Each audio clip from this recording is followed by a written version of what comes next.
Hey, what's up, guys? Welcome to the AnonCast with your host, Garrett, and your other host, Deadpool, Michael. also known as Michael. This is our first podcast, so we're just going to kind of toss around some topics and stuff, some talking points or whatever, and just see how it kind of goes. I don't know. It's just kind of the way it is, I guess, right? Sure. All right. Yeah. Number one. So, first topic we're going to be talking about is bare knuckle fighting. So, it's a boxing thing that I just saw on Vice's YouTube channel, where basically they're trying to promote bare knuckle boxing and fighting and make it a sport akin to MMA and traditional boxing. And it's kind of an interesting topic because of how fighting is in general. Like, a lot of people are saying it's well too violent because it's bare knuckles, right? And with bare knuckles, you have a lot of times where the knuckles will skip past on the face, and it'll cause cuts and break your nose very easily. However, there's a lot less head trauma that'll occur in bare knuckles because the impact isn't spread over and cushioned with the boxing glove, which I thought was an interesting topic to talk about. What do you think, Michael? It's certainly interesting. To be fair, in MMA and UFC fights, they don't have gloves on and they throw punches and elbows. Usually a guy comes out of the ring with a broken nose or a couple missing teeth. It happens anyways. So why not do it with boxing too? Yeah, and like the other thing that like a lot of people are saying with this bare knuckle shit is that there's going to be a lot of injuries and that there's no rules, but they do have rules in set. You know, there's obviously no nut punching, right? Because that's fucked. Yeah, And there's no elbows to the face or to the stomach or anything, which is completely allowed in MMA, which I find mind-boggling. well, in MMA they do a lot more grappling, and a bad grapple can be a lot worse than an elbow to the face. Really? Oh yeah, like you could just dislocate their neck by accident. Too much force. Fuck. Yeah. So most of the MMA's restrictions are on what kind of grabs you're allowed to do, and I don't. Is I there think any there's restrictions on restrictions? force, like certain arm grabs and stuff will just pull your arm out of its socket. Ooh. Yeah. Fuck no. Is there any restrictions on like types of punches or anything? Because like normally I don't watch much MMA, but like from what I've seen from highlight clips and stuff, there's not really a lot of punching. It's mostly, you know, kicking and grappling. That's why there really isn't all too many restrictions. Either that or there are a lot, and that's why they don't punch all that often. One of those things. I never thought about that, but like I don't know, because bare knuckle to me seems like a much more street oriented sport, right? Whereas something that would happen in, you know, the ghettos and the white trailer trash areas, you know, where people are just fighting just because that's what they do. Yeah, well, I mean, boxing has a lot of skill and style to it, though. It really does. Yeah. Yeah, but it's like, I don't know, bare knuckle just seems a lot more brutal to me, but the more I watched the video and the more they explained how a boxing glove causes more trauma to your brain, whereas the bare knuckle causes more trauma to like your skin and muscle. Yeah. It's like, where do you find that point where you balance it? Where it's like, would you rather have, you know, like scars and cuts and broken noses and all that shit, or would you rather have the head trauma? I mean, I think that should be left up to personal preference, what you're willing to risk. Yeah.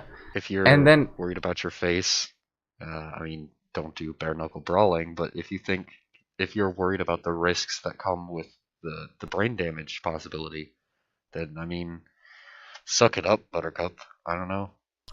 yeah, like, I don't know. And then they had a lot of troubles trying to get, what is it called?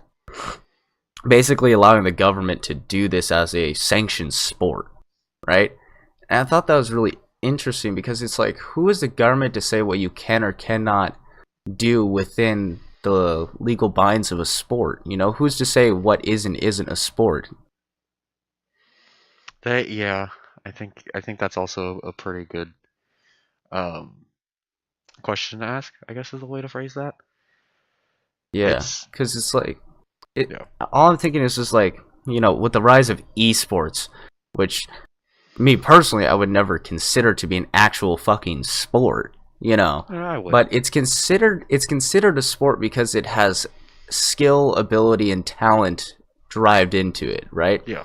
And what's the difference between that and bare knuckle at that point? If that's the definition of what a sport is, then bare knuckle would be considered a sport. It should be a sanctioned sport. There should be allowed for people to go and see. Now, whether you allow that on TV, I guess would be based off of, you know, TV providers and stuff, you know, because like some people don't want to see that on their TV.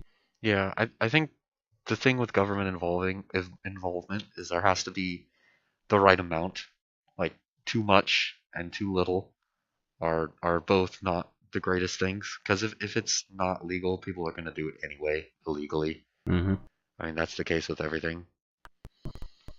Um. Yeah, So yeah.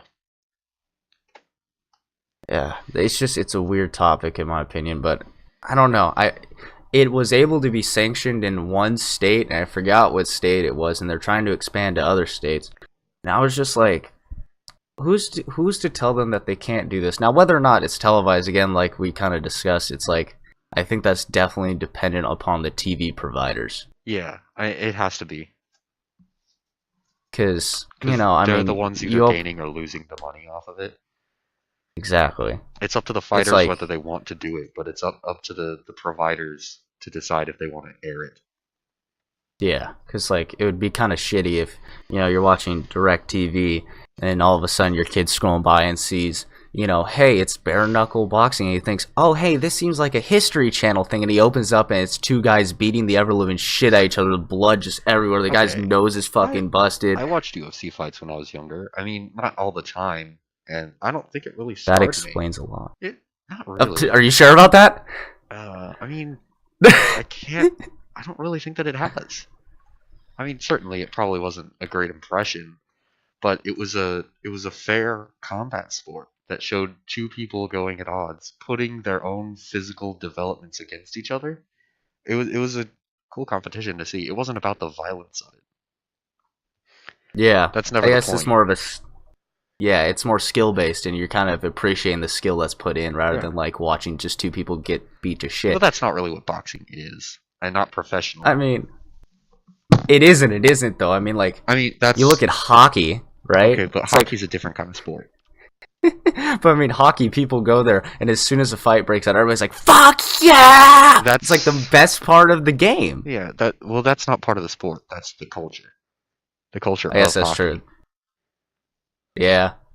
Whereas, like with boxing and stuff, like as exemplified in the Rocky and Creed movies, it's more about self determination and willpower. Yeah, exactly. And I'll be honest, I haven't watched the Rocky movies in like 6 years, so I don't remember them very well. I was very young when I saw them, and I still have yet to see either of the Creed movies. You should definitely watch the Creed I've movies. heard good things. They're so good. I mean, like they with the second one, they definitely went more into like basically copying Rocky's storyline, which I didn't like too much, Uh, but it was still pretty good. yeah. So I think we can switch to our next topic, Ooh. which I think is a interesting topic here. So it's the cultural ignorance of the clitoris. Okay. So for viewers who don't know what a clitoris is, it's a part of the female anatomy that is slightly above the uvula and well above the vulva. Do The you mean vulva is the urethra? hole. I think you mean urethra. The What uvula did I is that say? thing in the back of your throat. Oh yeah, Jesus, talk about cultural ignorance. urethra.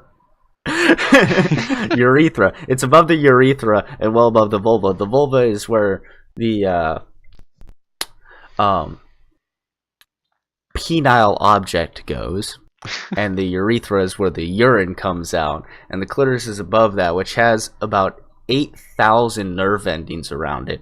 So to put that in perspective, men, I think, what was it, like 2,000 or something? No, At it's above the 2000. Are you okay, where? There's like foreskin, then there's tip. Yeah, I don't know. I don't I remember. I know know that. it's well less than that. Yeah, I know that the ball sack has the most nerves of any human body part, like at all. Really? Yeah, it has a Oh, that's lot. like yeah, that's Pain like receptors, pain though. nerve endings. Yeah, Yeah, pain you're receptors. right. There I'm are. talking about pleasure receptors. Yeah, I don't know what the difference is. I never learned.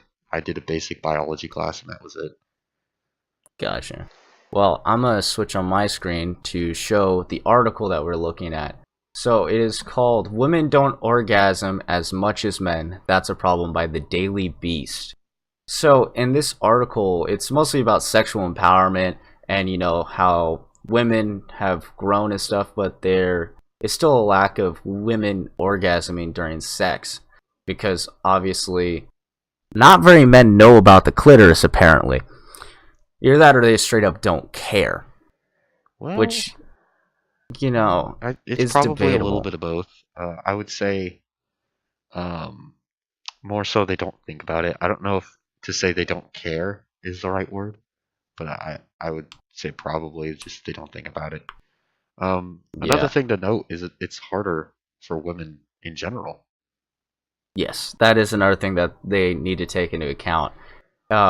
Like I just highlighted this line. It says among the national represented U.S. sample, 64% of women and 91% of men said they orgasmed at their most recent sexual encounter.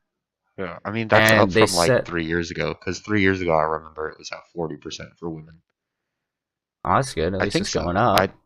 I very briefly read that. I used to read a lot. I was a goddamn nerd. Because I'm not anymore. Totally. Yeah, I was about to say, you sure about that? It says clearly there is an orgasm gap, but what are the cultural reasons for this gap? And like, I Well, don't see how there's a cultural reason for this. yeah, there doesn't have to It's be. I mean, it's like lesbians are perhaps. more likely to orgasm than heterosexual women. But that's also because women know women body parts better than men Yeah, would. it's That's probably an the same with obvious gay men. statement. Yeah, and probably with gay men too. Like gay men probably orgasm more than straight men because again, they know what feels good on that body, Yeah, right? that's true. Also, it's a little more distinct, the male orgasm to the female orgasm. Well, yeah. And one thing that was brought up and I don't remember where I heard this from. Maybe it was a different podcast I was listening to, but it was like the men need to orgasm in order to reproduce, Yeah, right? it's a necessary function. It's a necessary function in order to reproduce. Whereas with women, it's not. It's more just you enjoy it. And that's why men orgasm 91% of the fucking time is because it's needed. It's a necessary function. Men are easier to have that happen to themselves because it's necessary. And it's I don't know. I find this really a weird thing where they're talking about like cultural reasons about like just it's basically ignored and stuff like that. But as I see more and more with news articles and people talking about this subject more and more, there's like songs called "Don't Forget About the Clitoris" and shit like that. And it's like I think it's pretty well known what the clitoris is and how to get a woman to orgasm. I just feel like it's just harder for women to get to that point because it's not a necessary function for reproduction, which is the natural purpose of genitalia. Yeah, I think it's just kind of a nature thing. I don't know. Nurture probably can affect that over time. I wouldn't I say mean, it's like a conscious effort though. I think it's just the way evolution worked. you could definitely argue back in like the 1850s. Let's just throw it out there, right? Women are definitely second class citizens at that point. Men don't really give a shit about them, right? So at that time period, I could definitely see the argument of culture. But in today's society, 2019, I don't see that happening. I hate It the fact just, that you use the "it's 2019" argument. I think that I there's an mean, easier way to put it. But yeah, no, okay. I agree. Well, what would be your way of putting it then? Well, I mean, there was this thing that we had, right? It was called the women's rights movement. I don't think the date really matters. I think it just happened. I mean, Uh, women's suffrage happened in what, 1921, something like that, where women um, gained the right to vote. I think so. I don't quite recall. I'm not great with dates, dude.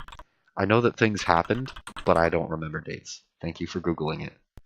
Yeah, I'm just gonna Google it. 1919 ratified in 1920. The 19th Amendment granted women the right to vote. So that was the first step Oh, towards women so being. nearly 100 years. Yeah. Yeah. So This society isn't going to change that radically in 100 years. Like it takes time to do it right, at least.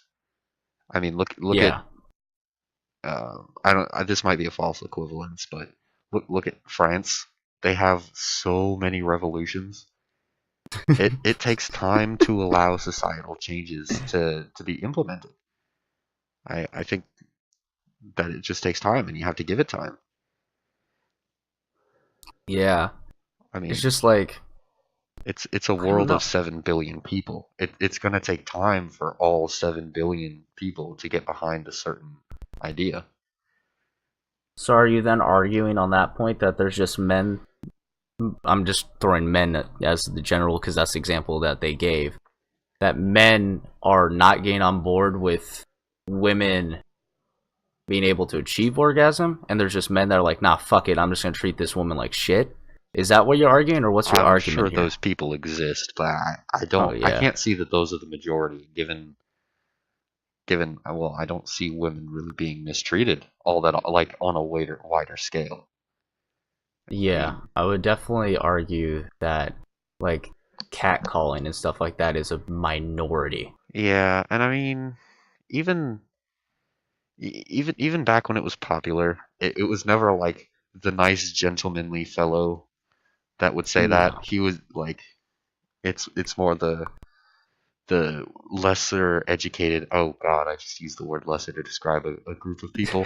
Um, the the more poorly educated people that would be engaging in that kind of thing. I think the word you're looking for is white trash. Yeah, yeah. I mean, let's be honest. I'm thinking of like Industrial Revolution era England right now. That's what comes to mind. Because you're not How gonna do, get catcalled by like Bill Gates on the street. It's not gonna happen. yeah, that's true. I mean, you do have the rich people who abuse their power and stuff, Yeah, but but again, that's a that's the different. minority. Yeah, that's it's also a different like problem to tackle. Yeah, that's a completely different.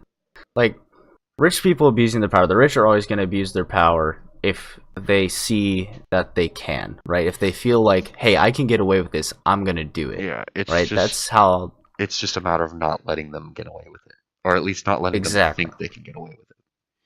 Yeah, and holding people accountable for their actions. Yeah. Like, we can always bring back the Harvey Weinstein Ugh, example, that was right? disgusting. Like, he abused his power. He got caught, and I don't remember what exactly happened with jail time and all that stuff. But I know he's being punished Yeah, for it, probably not as he enough though. should. Oh well, yeah, but I mean, he's also old as shit. So I mean, even if they gave him only 20 years, he's probably gonna die in prison. Yeah, given what he did, people in prison do not like people like that. No, Honor rapists are amongst very thieves. looked. Yeah, rapists are very looked down upon in jail systems, which I find absolutely fucking hilarious. Yeah, I mean, I think there's a statistic out there that the chance of you getting, we'll say, brutalized in prison, exponentially increases if your crime was that of a sexual nature or with a child. So if you Yeah, killed a kid, there's a very good chance you're getting shanked. yeah, and rightfully so. Yeah, I I mean, agree. there's people that argue, oh, there's people have a right to life and all that stuff, and it's like I don't see how somebody I who think to a commits such a point. horrible crime. I think that in Yeah, that circumstance, it might be best not to give the governmental system that power so freely. But if they are to be killed by another criminal, I I yeah. I mean, mean, I'm not saying that that guy should get off scot free for stabbing him, but I don't think he should be charged with murder himself. well, Just I mean, the people in prison who are going to be shanking people or people who have life Probably in sentences. life, yeah. You know, so I mean, what else are you going to do to them at that point? Yeah, there's not really much you can do. I mean, Like, are you going to really, is the government really going to spend time and money, you know, going through another judicial courts, you know, process and all that for shit the just same to guy who doesn't even care. yeah, yeah, Like for the same you guy get who another doesn't 100 care. years on your life sentence. I mean, there you go, bud. Yeah, he's already in there for life. You're just gonna give him another life sentence. So what? Double life? Like fucking people who are like, oh, I give you a triple life sentence. That doesn't make any Yeah, sense. there's gonna be like a Timmy in every jail who has like 47 life sentences because they keep sending pedophiles to his jail cell. And just, oh well, we Timmy snapped another dude's neck today. I guess that's 47. it's Next just week like, it'll be 62. Shit. welcome to the jail system. We're putting you in with Jimmy. Jimmy's a pretty nice guy. He tends to kill every pedophile that's roomed with him, though. Yep. It's like, hey man, that'd what are be you in for? Nothing. What cell are you in? Who's your cellmate? Jimmy? Oh, you poor soul. you fucking poor soul. You're dead. You're done. Oh, man. That'd be tough. I would never want to deal with going to jail, man. I'm too much of a fucking pussy, scrawny kid. I'd find a way to take over all the gangs. That's a completely different topic that the podcast viewers, which is probably going to be like none on this first one, will have to Probably get to know 0. you a little bit better. Yeah, maybe a little bit. Because if this somehow shoots up and people are like, what does Michael mean he would take over the gangs? That will be an interesting story, and It'll be some you'll get to see a little Larry bit. level deep lore. Yeah, and you'll get to know more about Michael and his psychotic nature. But that's for a different time. So, the next topic I wrote down was children's relationships with technology. Now, I feel like I fucking hate parents that give their phones kids at a young age. Okay, I think unregulated technology is just stupid and irresponsible and bad parenting. But in a world where technology is so prevalent, it's bound to happen that kids are going to be getting access to phones younger and younger and younger. I think the where the line should lie is what they're being allowed to use the phones for.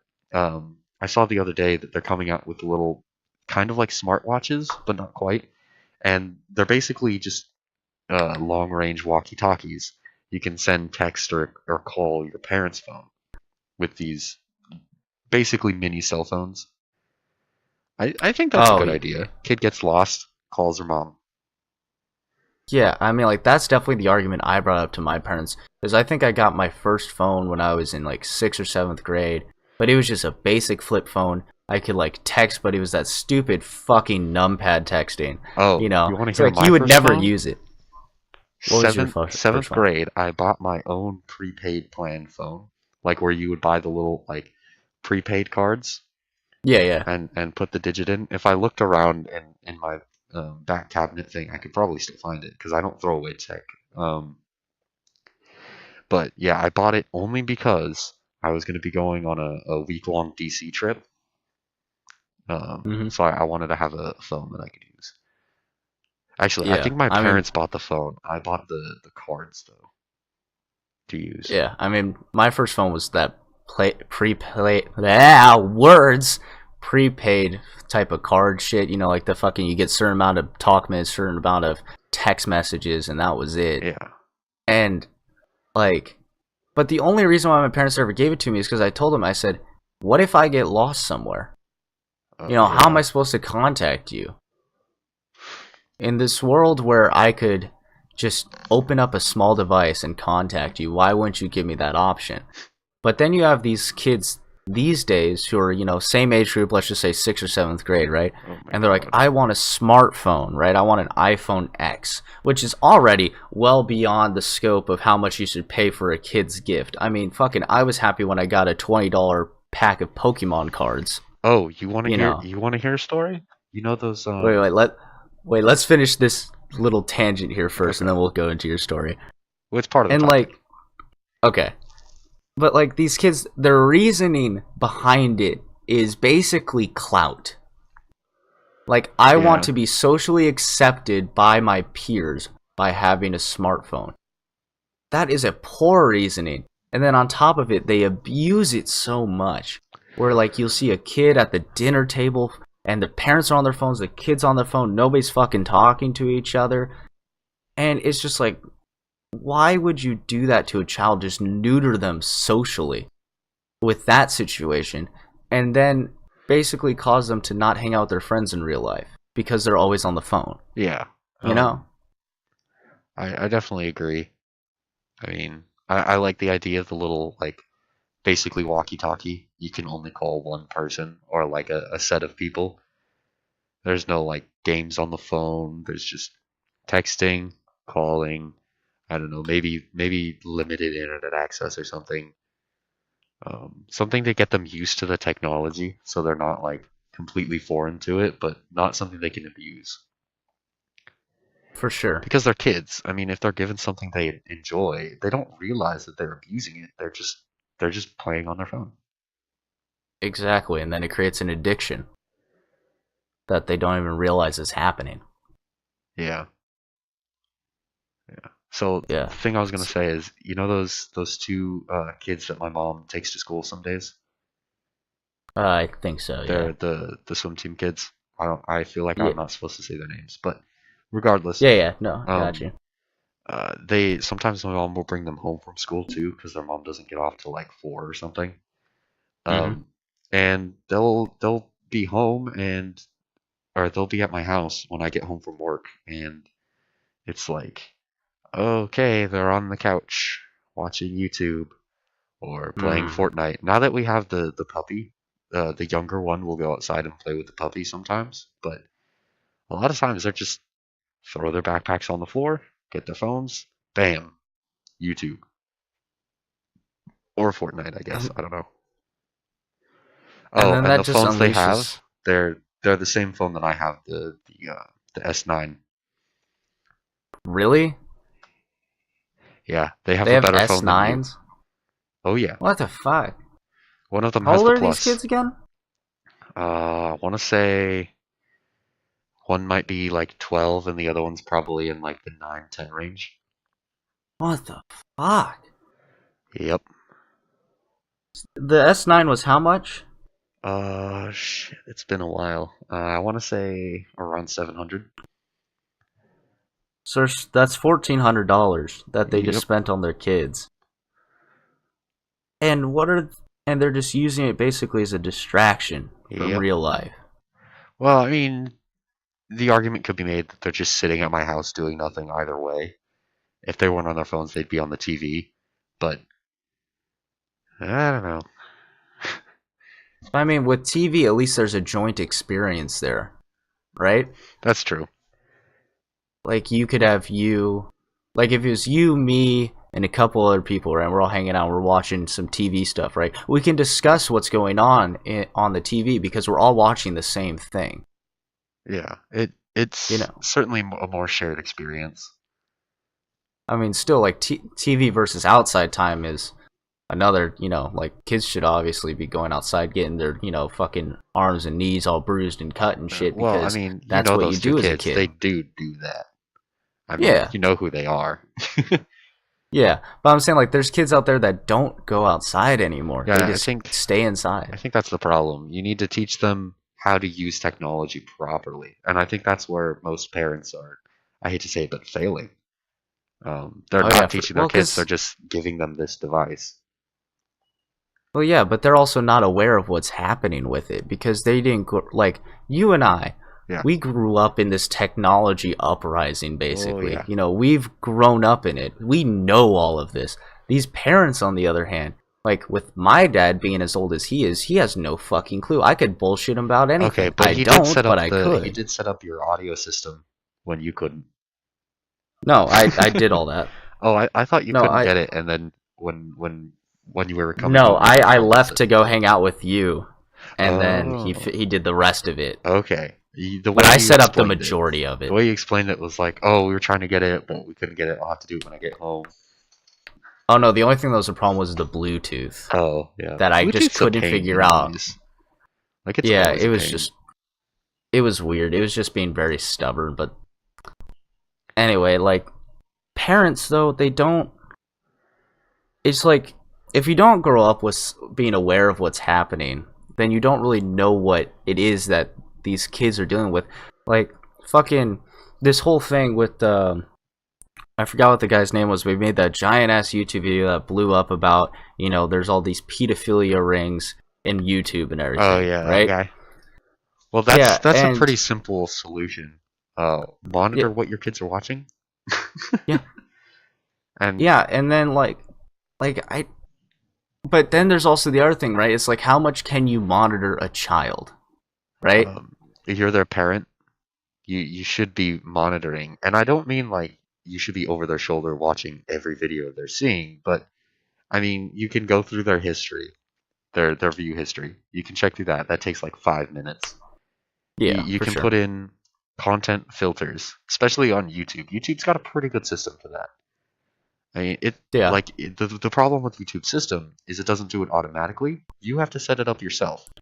And I think that more parents are learning that. They're getting the hang of it. It's the same thing with what I said earlier. Whenever there's a big new thing, it takes a while for everybody to kind of get the hang of it. for sure. Yeah. And then like the other thing that was brought up, and I don't think the guy who made the video ever brought this up. I think somebody else did. That there's a whole application called YouTube Kids Yeah. for kids, right? And it's supposed to be all kid-friendly content. From what Now, I understand, it's if pretty well screened. Um, yeah, I mean, it's weird because like I don't get the content because like as you've seen on Instagram and stuff on these fucking meme pages, there's like, chickens walking through a bubble and then all of a sudden they're crocodiles and they're all different colors and it's like how is this entertaining? What the fuck is happening? I don't get it, but maybe kids are like, "Wow, that's amazing, cool." I mean, they're kids. You show them enough bright, like flashing colors, and that's it. That's all they need to be interested for like an hour.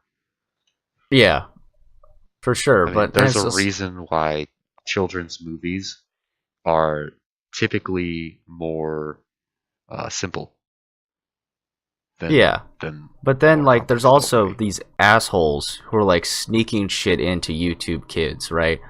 Like there was one video where like Filthy Frank showed up out of nowhere Yeah, that was and like was that was the result of that was what caused the second Momo thing.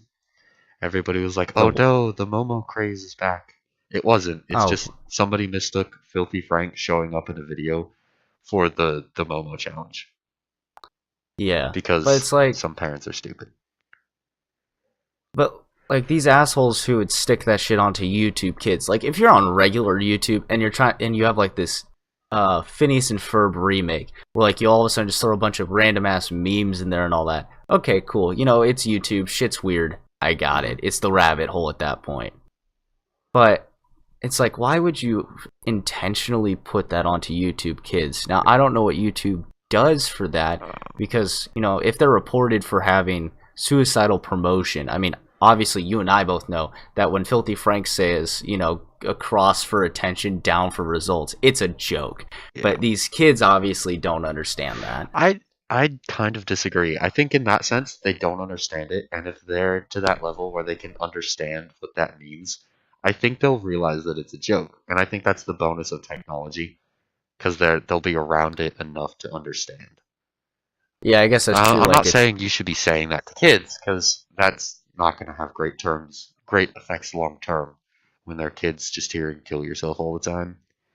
But I'm saying that just hearing that once or twice, it's not going to be like, oh, I should just do this without questioning it.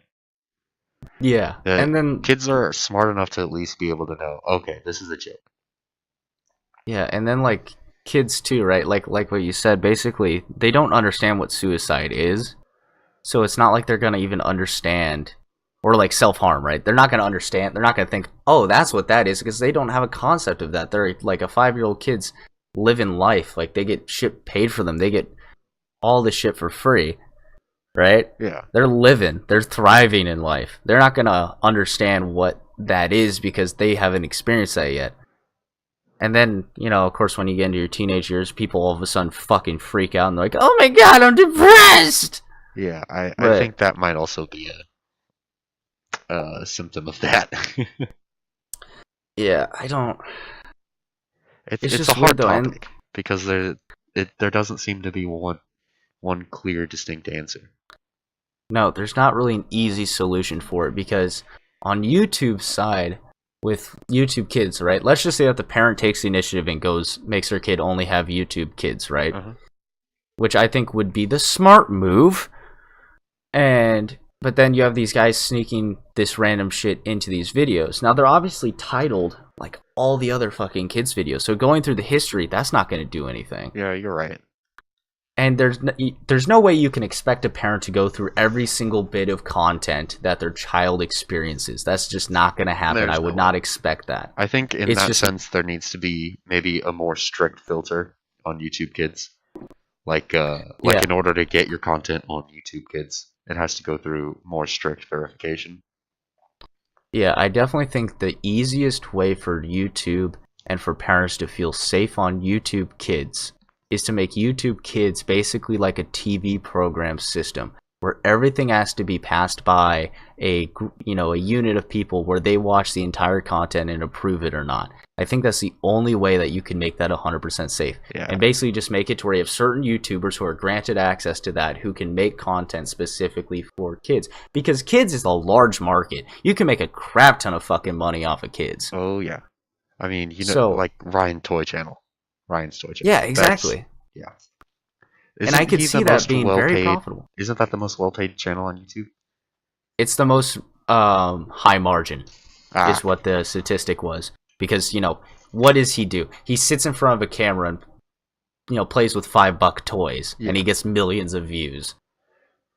That's not... You have a very low-cost, high-revenue situation there. And that's why he's the most high-margin YouTuber. yeah. Whereas, like, you That's have, like, PewDiePie, who has all this fucking shit that he has. He's got the, $5,000 computer, the $10,000 camera. That was a sponsorship deal, though. To be fair. Okay, but either way, he spends a lot of money No, on I his get it. YouTube career, right? So it's like... I could definitely see YouTube Kids being profitable for YouTubers or even hell companies. Like, if Nickelodeon or Disney opened up a YouTube channel on YouTube Kids... Oh, and said, here's what it'd we're make so providing. much That money. would blow up. That It adds would a blow load. up. Yeah. And it's a direct system. They don't have to argue with different providers. Disney has their own channels and stuff on TV, but TV's going out the door. Yeah, So they're making less and less money. YouTube is more Yeah. accessible. it's more accessible. It's a bigger and- market. It's less developed. And there's no bartering system for ads, right? Because especially with YouTube Kids, right? All this content would have been filtered at that point, which Yeah. means advertisers don't have to fear about putting their ads on YouTube Kids. So if Disney opened up, the Disney Channel on YouTube Kids, and they have a direct system to ads, they don't have to barter with the different ad systems. They're direct with YouTube, so it's just there's 3 parties involved in this. It's the creator, which is Disney, YouTube, which screens it, and the content absorber, which is the kid. Yeah. And that's it. YouTube provides the ads, Disney provides the content, and the kid absorbs the content. That's it. But I don't see why these fucking companies aren't doing that.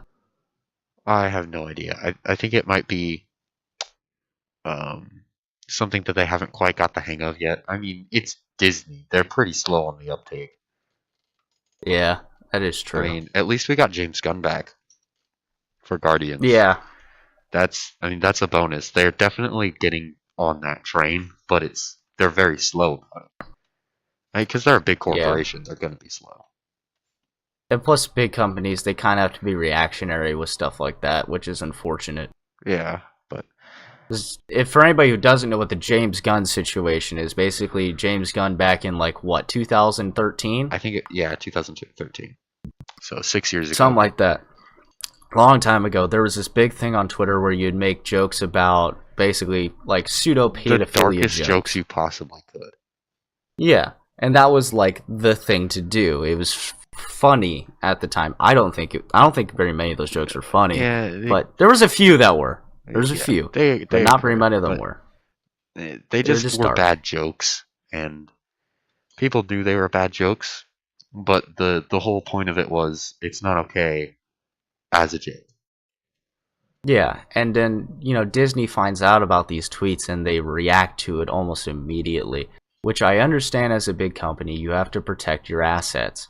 But on the other hand, look at the context clues. You are a giant ass corporation with probably thousands of people working for you. You Oh, well couldn't over. assign one guy to like research what was the thing that was trending on Twitter at the time? I'm sure Disney knew the full context of the situation, and they just decided, okay, we don't want this backlash on us. We're just gonna cut ties, because that's what they always do. It's Yeah. the Disney response. If you do something, we cut ties with you. Yeah, it's upsetting that that's what they do though. It's like with how, as much as I hate to say it, liberal this fucking country is, you would think that people would be able to understand context clues and not be able to understand what was happening, give, all that type of stuff. But they just refuse to do It's that. not They refuse to give it's not a second misunderstanding chances. of context. It's an un what's the word? They don't care about the context. It doesn't matter. Willful ignorance. Yeah, I guess willful ignorance is the best way to describe it. It's God, just they don't care. that's just so fucking annoying to me. Yeah, well, it's not 100% the corporation's fault. They don't want the backlash because Yeah. yeah, they're getting a ton. They get backlash all the damn time. They're bound to want to mitigate it. The problem with I Disney is they have a hard time figuring out what is backlash that okay we need to fix this and what is backlash that's just this is just white noise. It doesn't matter. Screw it. Screw these people. yeah. I They're don't know. it's a big machine. It moves slow. I think that's a good analogy for it. It's a giant ass machine that it's like a tank. Yep. It once it gets there though, it's gonna kind of fully accept it and fully, like Infinity as a tank War. does, annihilate everything. Yep. Yep. I mean, Disney movies do really well. Even the bad ones. Even the bad Disney Oh movies, they yeah, do well because it's a Disney movie. Even a bad Disney movie is better than some of the other movies that are out there. At least in for the sure. same market. Yeah, I mean, DC's trying to fucking revamp their whole system, and it's just not working. Say I that mean, they're again? slowly getting there. DC is like trying Oh to yeah, yeah, revamp DC. their whole thing. Shazam was And pretty good. I saw it yesterday. shh, don't spoil it for me, Everybody dies. bitch. These days, I don't even know if that's a joke or not anymore because Thanos just appears and just Infinity gone. War broke everything. Shazam is good. You should watch it. I'm definitely going to. Um, I'm kind of on the fence because the I have three DC movies that I've liked. Wonder Woman, which fell off at the end. Aquaman, which yeah, was kind of just this like giant clusterfuck of awesomeness. It didn't yep, really need a story. It was just so cool. It just whoosh. And Shazam was how do I put it? It was like a kids movie for adults. I don't know how else to put mm, it. It it was amusing and it had almost cringy humor, but not all the time super cringy, or at least the cringe was intentional. It seemed like. like like it had a lot of escapism in it. Yeah, yeah, I would say there's Yeah, definitely quite a bit of escapism, but it was also there was also some decent realism to it. I liked it. gotcha. Like I said, I'm still deciding whether I like Wonder Woman or Aquaman more than Shazam. Um, I need to watch all three in a row. Yeah, I mean, I only watched Wonder Woman on a plane, so I was like kind of half watching it, so I don't really have a firm opinion on it. Yeah. Aquaman, I agree with you 100%. It's just a clusterfuck of just Oh, shit going the on, bit at the and end you're is like, just so metal. Oh my it's god, just it's great. it's so much to absorb that you literally cannot absorb it. I disagree. You know? Well, like the plot of Aquaman is just kind It's of so like, simple because eh, that's all it needs. yeah, It's just like do this thing, do this thing will happen, and then you do this thing. End of story. That's all pretty you need. much. I mean, Dead to Rights, within the first like 15 minutes of the movie, you know what's going to happen at the end. That's fine. That's what, like, it doesn't need to have a complex story. It's not Infinity War, and it's not trying to be. That's fair. Even though, I mean, I think a lot of people knew what was going to happen at the end of Infinity War. It still hit Yeah, hard. it's still yeah. I died. Well, we can transition on to this topic. Now, I know more about this than Michael does, but I still am kind of vague on the topic in general. But there's a mayor out of Indiana, South Bend, Indiana, called Pete Buttigieg or Buttigieg or some shit like that. I don't know. We're just gonna Rutabaga. call him Pete Rutabaga. Rutabaga. Pete Rutabaga. His nickname is Mayor Pete, so let's call him Mayor Pete because that's Not as easy good as to voiceover say. Pete. Voiceover. I mean, That would be funny. I would vote for him. But I'm reading some articles because I just saw something on like Snapchat or something. It was like Pete Buttigieg is the next generation of the Democrats or something like that, right? And so a general premise of who he is: he's a two-time mayor of South Bend, graduated Harvard, and he just celebrated his 37th birthday. And he was part of the Navy Reserves deployed to Afghanistan for 7 months. So he's a military guy. He's a millennial, and he's very well educated as he fucking graduated Harvard, right? But some of these, like, the main thing I'm seeing him run on, and this just always just fucking irritate me when people run on something that they claim is an identity, or not an identity, that they claim is a personality trait, which it isn't, is he's gay. Now, being gay is not a personality trait. Saying I'm gay doesn't determine to me anything about a person, other than that they like fucking the same gender, right? Yeah, So in a that's what I'm. one-on-one conversation, when you're meeting someone, to know that they're gay doesn't mean much unless you're interested in them romantically, and in which case you probably shouldn't be interested in someone romantically when you've just met them. I'm just Yeah, saying.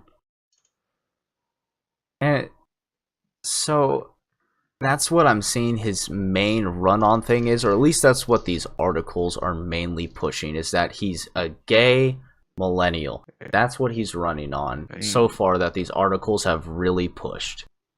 I don't let see me put it that this as way. something I would vote for. I want to know what his opinions are on certain topics. Like, how does he feel about what's the Green New Deal, Cortez's Yeah. bill that she attempted and got obliterated on. Like, how does he feel Yes. about that? Because if he's against that, I'm like, okay, that's a plus one. Because that deal is stupid. She could have come up with something so much better. Well, yeah. But I'm just going to show the article now. So let me zoom in on this so it's actually readable. Do you want to share your screen? So, no. I'm just going to read it to you. Okay. So, climate change thinks climate change is a national security threat and supports the Paris Climate Accords. He supports every U.S. house becoming net zero consumer of energy as in favor of government subsidizing solar panels.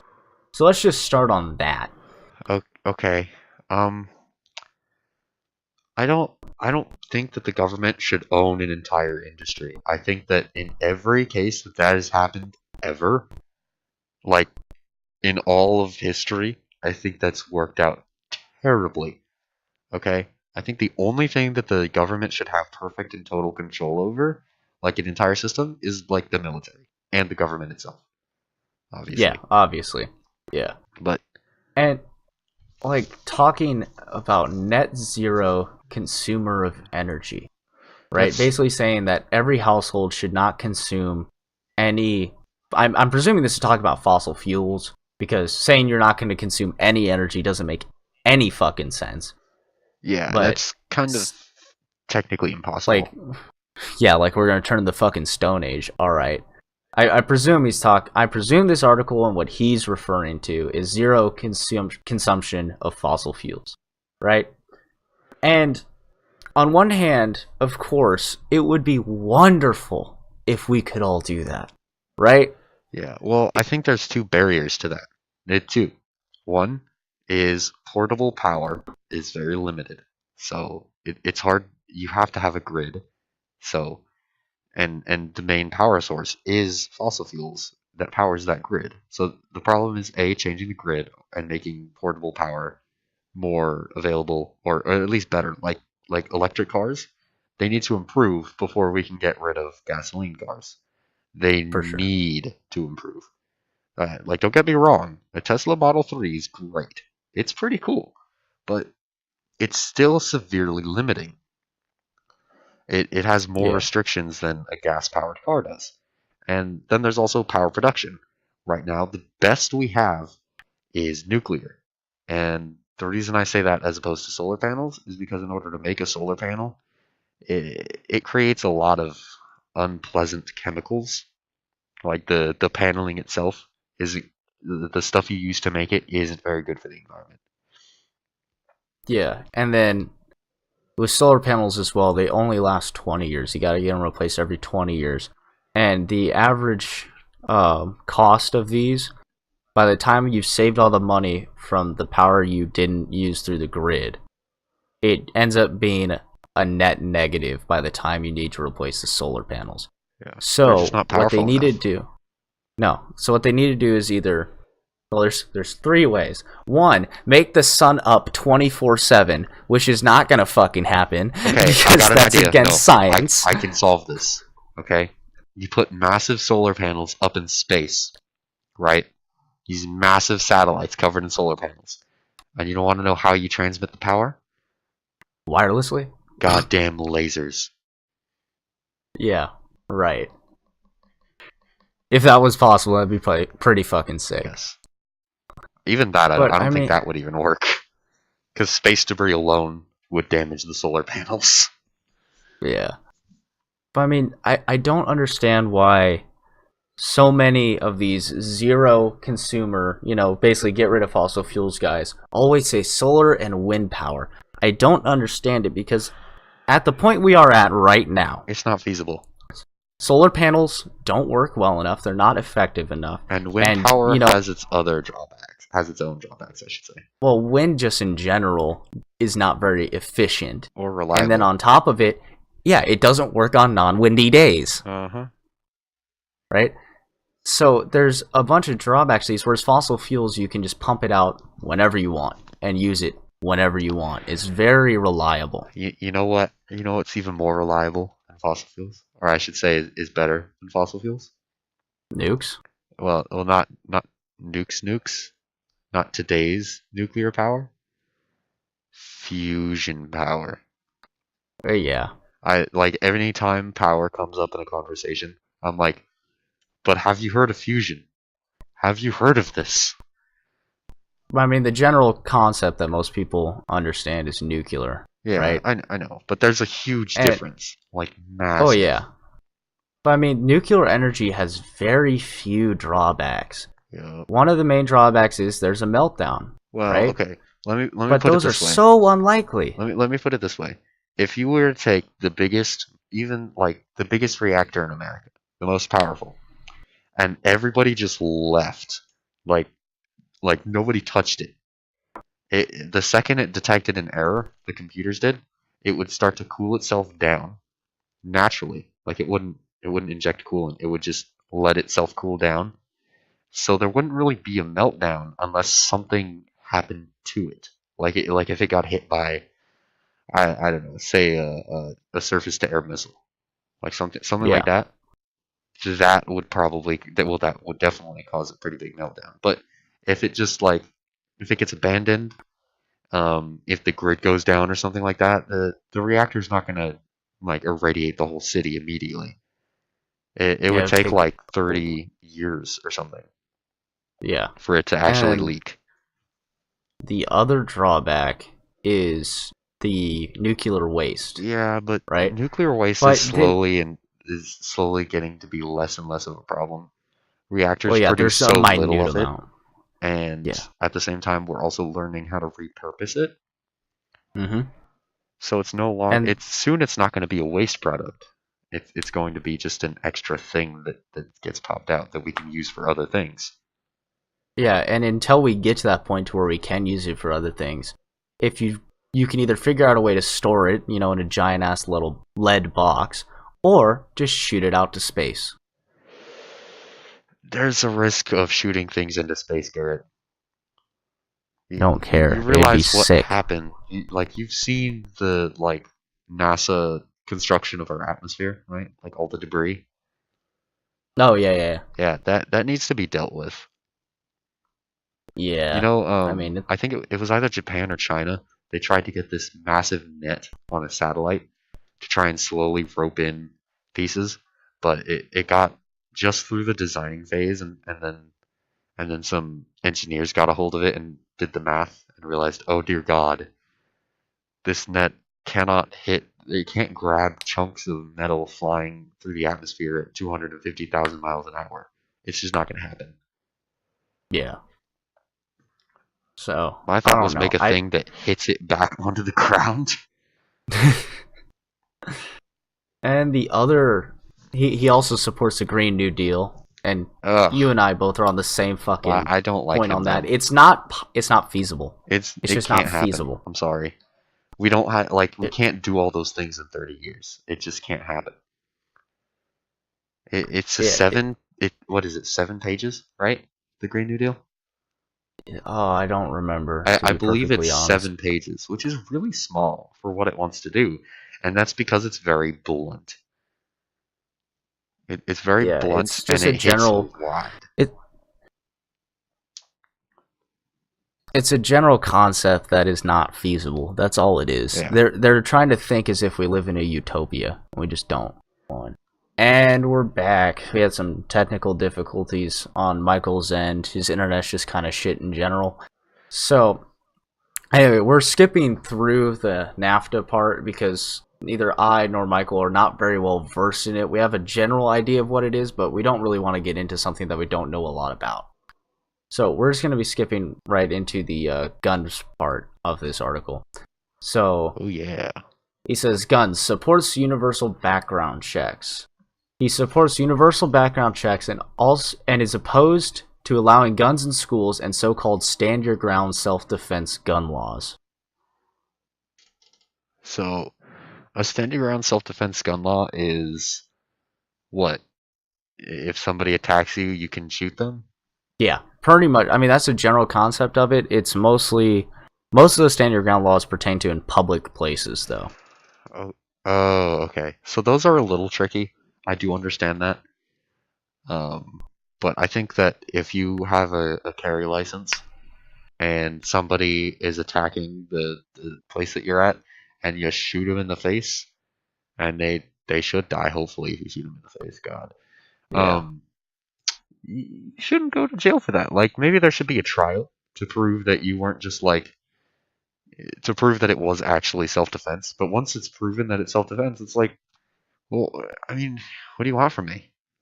yeah, exactly. I mean, the stand your ground laws. I always think that it should be self-defense in the house and in place of business. That should obviously be a top, like, that should just be allowed, bar none, right? If somebody walks into your house, you should be allowed to shoot them. If somebody walks into your I place of will shoot business, them. you should shoot them, right?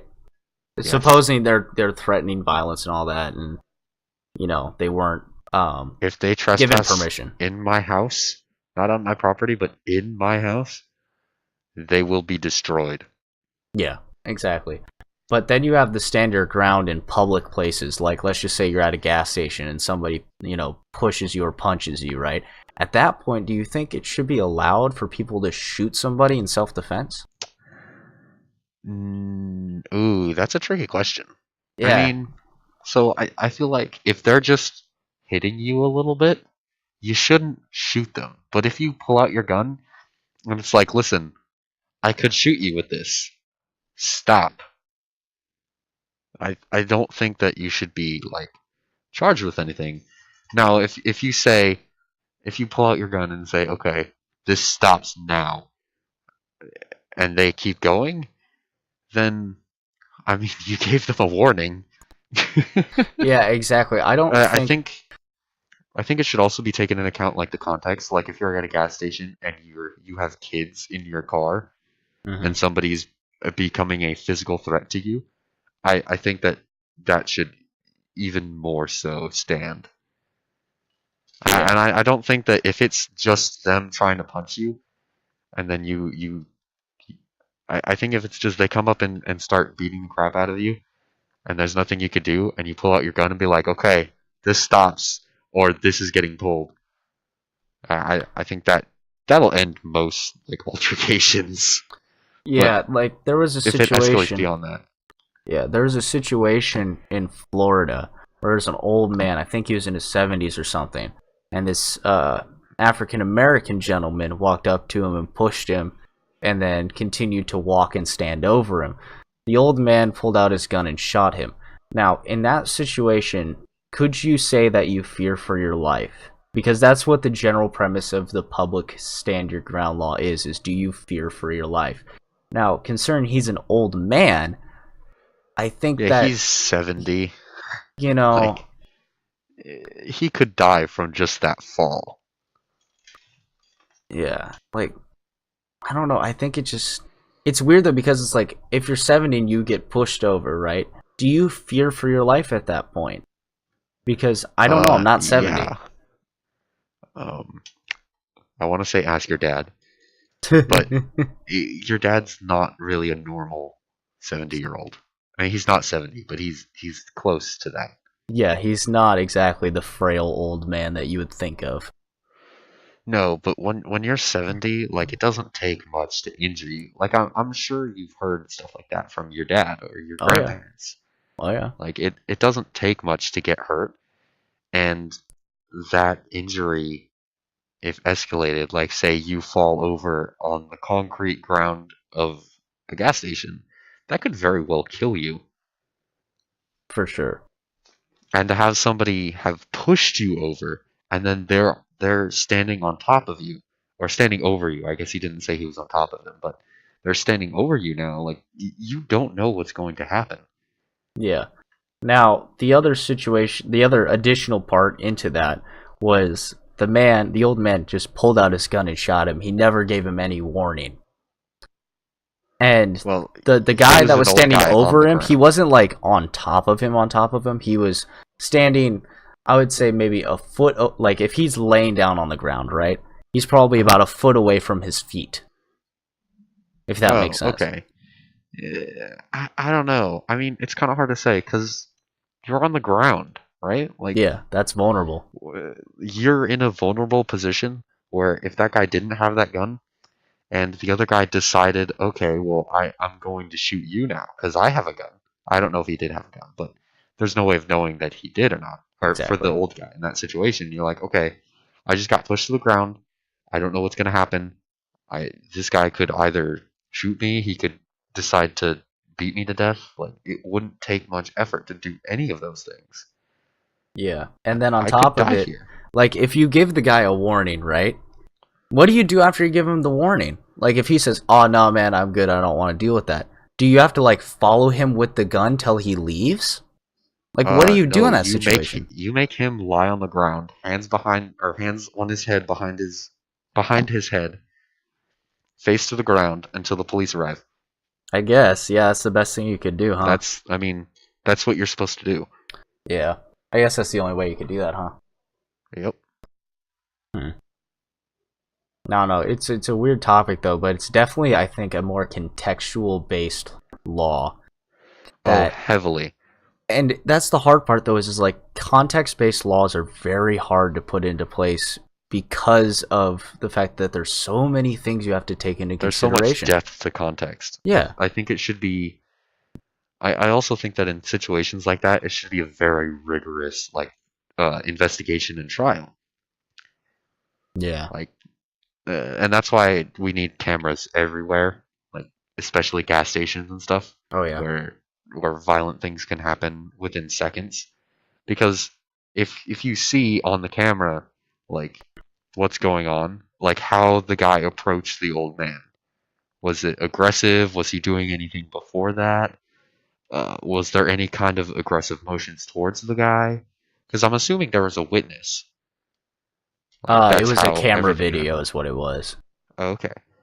So I'm assuming they had some context to go off of, but it can't be all of it. I mean, Yeah, and you, the problem it, with a lot of camera stuff too is like there's no audio. You don't know what's happening yeah. auditorially. Well, audio is kind of tricky because in a lot of like there's a one party consent state and then there's two party consent states, and I think maybe if you I don't know.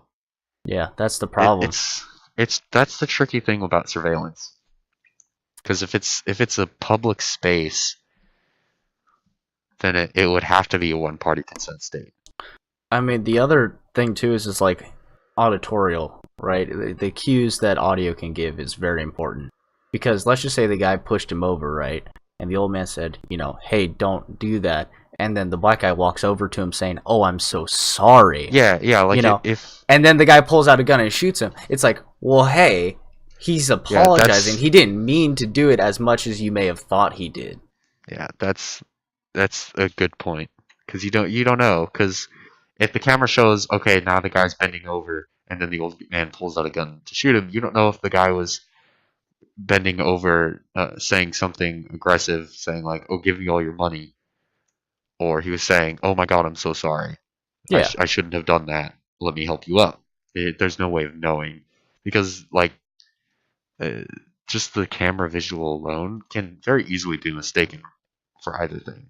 exactly. I mean, the video from that situation was very obvious because the African American gentleman, pushed over the old man very aggressively and then was like moving his arms and shit while he was like talking to him. So it's obvious it was very Oh yeah, aggressive he was confrontation. obviously very angry. But if you had like where he just went down on one knee and was like that could either be hey give me I'm taking his money, or it could be I'm trying to help him up. I didn't really mean to do that. It was just reactionary.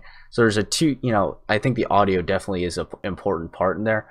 And a lot of people are saying it's invasion of privacy to record and all that shit. If you're in a public location, I don't give a fuck. You're in public. There's no privacy in public. You're not in a private That's area. it's literally in the name, Yeah, public space. exactly. Now I do think that there should be signs and stuff saying like, oh, this area is being monitored. Yeah, most Um, places do. yeah, I think it might even be a law in some places. I don't know for sure. I Uh, don't see why there shouldn't be a law saying like, oh, if you have cameras watching, you have to have a sign out. But there for sure. there should be cameras in public spaces because things like that happen, and you need to be able to tell. Yeah. All right. The next part of this article is this man supports pulling troops out of Afghanistan. Uh, Bedded Mayor Pete supports pulling troops out of Afghanistan, but has criticized Trump's plans to withdraw from Syria. He has said Iran poses the greatest threat to Israel in the Middle East. So I'm presuming what he's trying to say is pull troops out of Afghan, leave them in Syria. Okay. I don't know the situation in Afghanistan. Like I'm not I'm not quite an expert. I know that in Syria there's still a big like there's the regime, which is slowly getting better. I mean, it's still a regime, so it's not great, but at the very least they're letting innocent civilians and refugees escape. So there's that, but there's still an ISIS presence. It's not a good place. Well, there's not much ISIS anymore. I mean, ISIS is so small at this point. They exist though. That's the Yeah, thing. yeah, And that's that's the true. way ISIS works. Small numbers is their advantage. Yeah. But I don't know. I mean, there's always a part of me that says the U.S. should just not be the world's police. Just let these countries deal with their own problems. There's one part of me that says that, and then there's the other part of me that says we should make this world as peaceful and as prosperable as we can, as being the, not to gloat or anything, but highest, The best greatest country. world power Yeah, at the moment. the greatest world power. There's one side of me on that side. There's one side of me on the other, and it's like, where do we draw the line? Well, I think the best thing is to not enforce certain moral standards.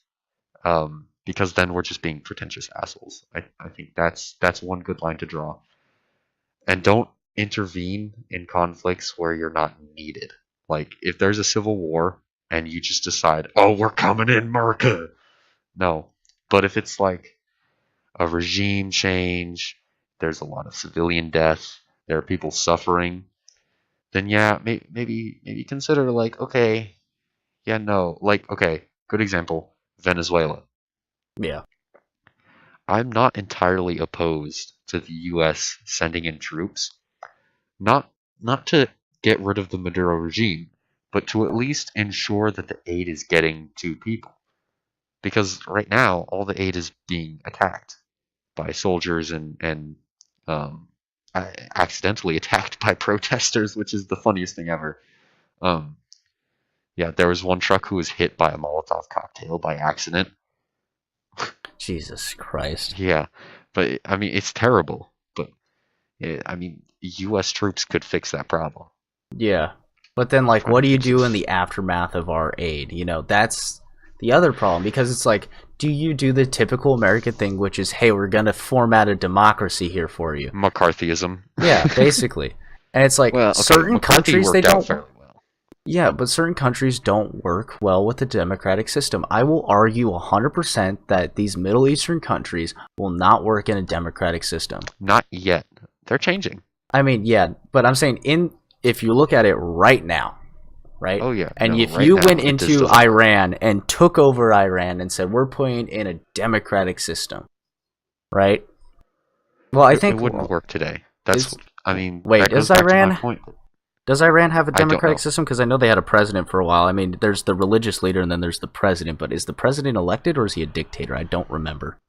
I want to say he is elected.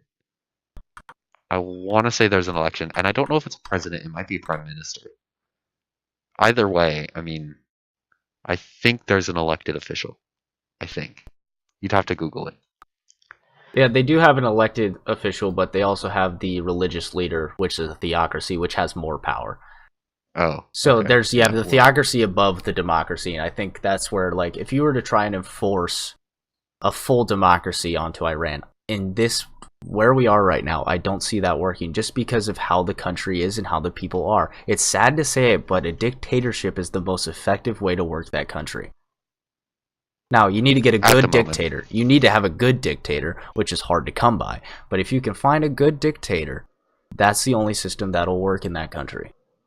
For now. For now. I mean, I don't know. The Middle East is changing rapidly. I mean, look at Africa. Africa's becoming a pretty good place slowly, It's very but slowly. it's happening. There are some countries that are building cities that will be so fantastic, like amazing. They're building up their infrastructure. It's going to take them a while. Yeah, The Africa's bonus got is that they have aid from other countries that have already gotten that infrastructure down. yeah, Africa's a weird situation though because there's some countries that are, increasing their infrastructure and their monetary systems and all that stuff. And then you got some that are just backward ass countries. Like South Africa was the biggest power in Africa, right? It was thriving.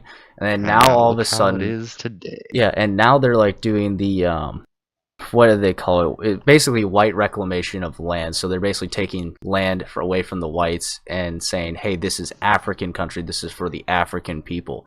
Even though those whites are still citizens of that They're country, still Africans. they're still Africans even though they're white. Now, you could argue their ancestors took that land, but as long as the economic system is still working, right? That's what matters most to the country. The problem is as soon as you give the Africans who have had no agricultural experience this land, they don't know what the fuck to do with it. It's Mao's China. yeah, it's like you try and give a caveman a tractor, right? That's a little bit too close to home for there, Well, but I mean, how about you put it this way? You take you take two cavemen. One has been working with this hammer for 3 generations, mhm. and the other one has been working on a stick, or not a stick, a spear for 3 generations. And all of a sudden, you take the caveman's hammer away, and you give it to the spear caveman, and you're like, okay, this is yours now. You need to learn how to use it, and you take the spear away. And the guy with the hammer sitting here like, I'm a spearman. Excuse me. Yeah, it just doesn't work. It's a terrible idea. Yeah, Like, they need to if they're gonna try and do that, which I am fully against taking away land from people just based off of the color of their skin. yeah, if Or they were they're trying to like redistribute land so there's not as many big farmers and there's just a bunch of little farmers, I'm still against that. But you have to put in a system where it's like, okay, the people who know what to do have to teach the people who don't know what to do. yeah, but then It, it's just like, but why would they do that? It's like it.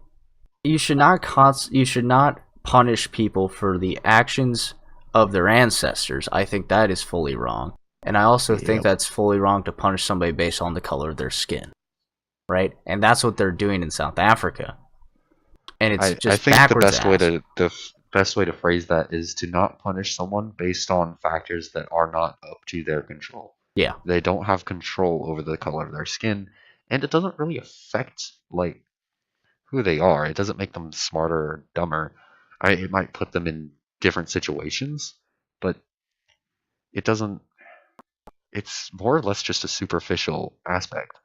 for sure. But then you have the other problem of like the true Africans, the black Africans, right? And they've been put down for so long because they don't have access to this land. How do you balance that? I think. You Well, know, that's where the land thing comes into play. You say, okay, you can't have more than this much land, and just say everybody can only hold this much farmland. but then you have why? But why though? Why should the government be able to determine how much land one person can have? To prevent monopolies. But there's no monopolies in there. I mean, so you could say it's a white monopoly, but I mean that's not really. That's a large Yeah, collective, I mean, let's see, how could you rationalize that? right? You Like, could say you need to keep an open market, and if they're holding, if these like say 1,000 people are holding that whole market up, then you have to say, okay, listen, we'll pay you the fair price for the land, right? But mhm. you can't keep all of it. You have to give up. You can maintain this much maximum, but you have to give away at least this much land. Yeah, I mean a buyback program. If somebody's willing to enter into that with land, that's their choice at that point, and I'm fine with that. But again, it just seems wrong to take. Well, not it seems. It is wrong to take land away from somebody just on the sole purpose of something like you said that is out of their control. But again, I don't know what you would solve for the lower class Black Africans. Like Well, you could, you have to create opportunities for them to do other things. yeah, exactly. And I think like That's in the cities and stuff in South Africa, there's plenty enough opportunities for everybody. And the cities are doing fine. It's the rural areas that have the issue, right? Yeah, you need to work on either relocation or retraining, teaching them to do other things. Like, I'm sure the farms aren't amazingly staffed. They're going to No, need they more. are. Like, They're very oh, well really? staffed. They're mostly, Okay. well, what it is you have the white farm landowner, and then you have the black workers. It's just like in Oh, Napa Valley where you have the wineries, and then they have the Mexican workers. It's the same system. okay. Well, then in that case, you just gotta move the people that are like, what's the word? Floundering there, I guess, economically floundering there, and you pay for them to move somewhere else, get them into a low skill job where they can move up Yeah. and like make a place, find a family, bam. And then you also have the issue of what if they don't want to move, in which my answer to that is if you don't want to have an economic opportunity, then that's your problem. Yeah, just make doors. Don't throw people through them. Yeah. I don't know. It's a complicated issue. I don't know how the fuck we got from pulling out troops in Afghanistan all the way to Africa. I think I made a comparison You made a between the Middle comparison, East and but Africa. That was my bad. yeah, it's all good. Tangents galore. It's a podcast thing. That's true. All right, I mean, it's also how I am, but so we're gonna go back into this Pete guy real quick. These yeah. two topics I think we're gonna go through pretty quickly, and then we're gonna talk about the last one. So the one topic is support pathway to citizenship for undocumented immigrants. This pretty self-explanatory to what it is. He says that sending American troops to the southern border is a waste of their time. So basically, just allowing a pathway for non-legal citizens to become legal citizens. I don't. It's like, why? I think it should. I think in that case, it should be on a case by case basis. For sure. If you so say, okay, in this, say we create an imaginary scenario. You've got this lady. She's a well-trained nurse, right? Mm-hmm. But she came here illegally when she was younger. Okay. Give her the ability to say, I don't know, over a certain amount of time, um, get her on a plan to start paying her taxes, right? And then basically just treat her as an immigrant. Once she's signed a certain, like, you have to put her through certain, like, paperwork processes, Yeah, right? If they're trained workers, right, and they're providing a service, why get rid of them?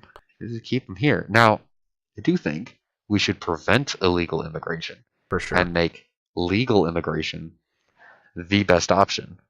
For sure. Right? For sure. Now, I think there needs to be a limit on legal immigration because you can't have too much at once. It creates an imbalance in society, and it has to be slow going when you're introducing new people that come from different areas, different walks of life. Yeah. Um, There used to be a quota sorry. system back in when my grandpa and grandma immigrated over here in like the early 20th century, you know, the 1920s. When they immigrated over here, there was a quota system where you could only allow a certain amount of people from certain countries. I don't see what the issue is with that. And then on top of it, the old quota system also worked out to where you had to have a basically like co-signer in a sense, to where you'd have somebody who already lived in America, who's already a legal citizen, who basically signs for you and says, I will make sure that this person is set on the right path into this economic system and does, you know, support the system and doesn't just suck out welfare and shit like that.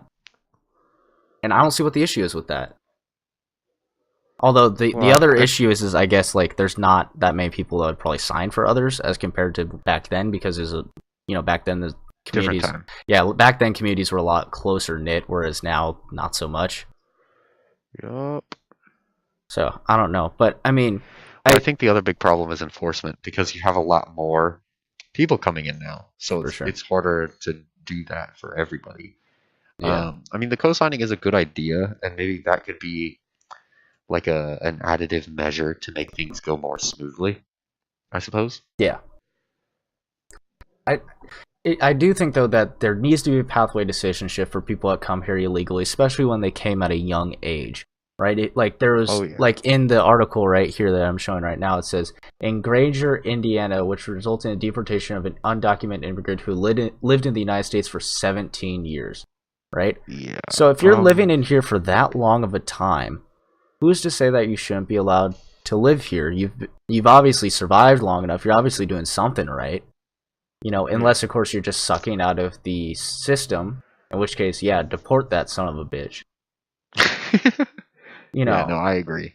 But I do agree that making a pathway to citizenship is going to be the most effective way, because why not make these people who are already living here just become citizens and pay their taxes?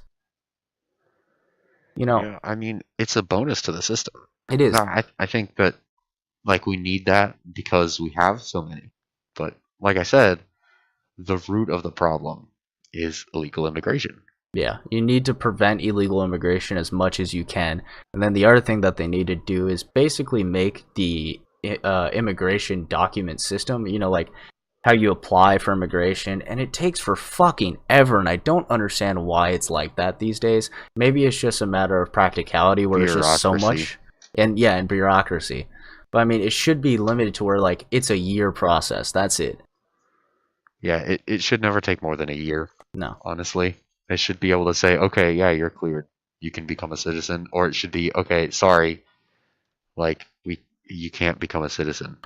Or at like, least not right now. The other answer is like what I think would probably be the best is you allow them into this country after they've applied, and it takes, you know, let's just say it's the same system, right? It takes like 6 years, right? I'm throwing. I don't know what the exact numbers are. I'm just throwing out some shit here.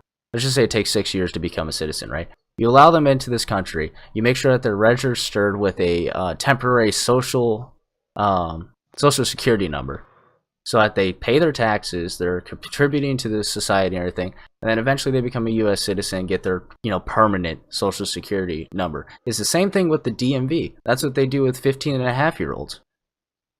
I don't see why that Yeah, wouldn't work in immigration.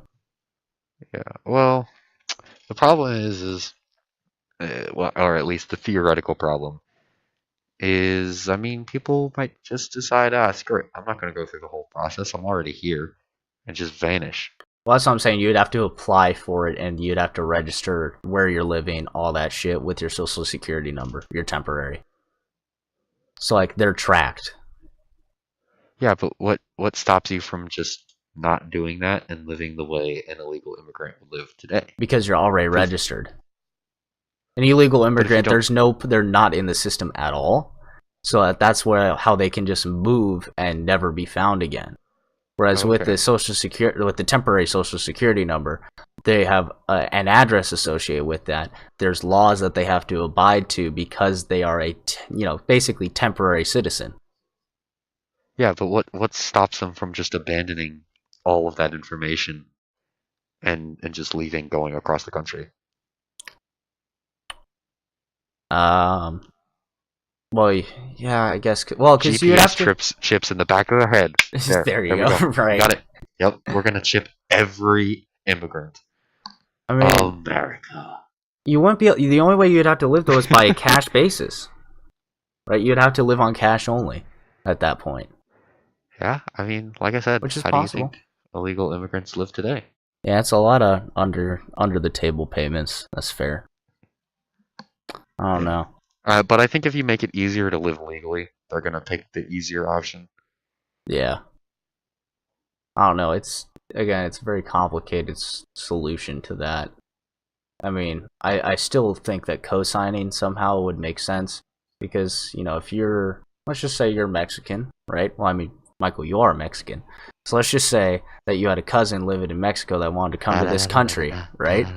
Wouldn't you co-sign for them if you believe that they'd be a vital citizen to this country? That entirely depends on which cousin we're speaking Okay, about. but I'm saying if but probably yes.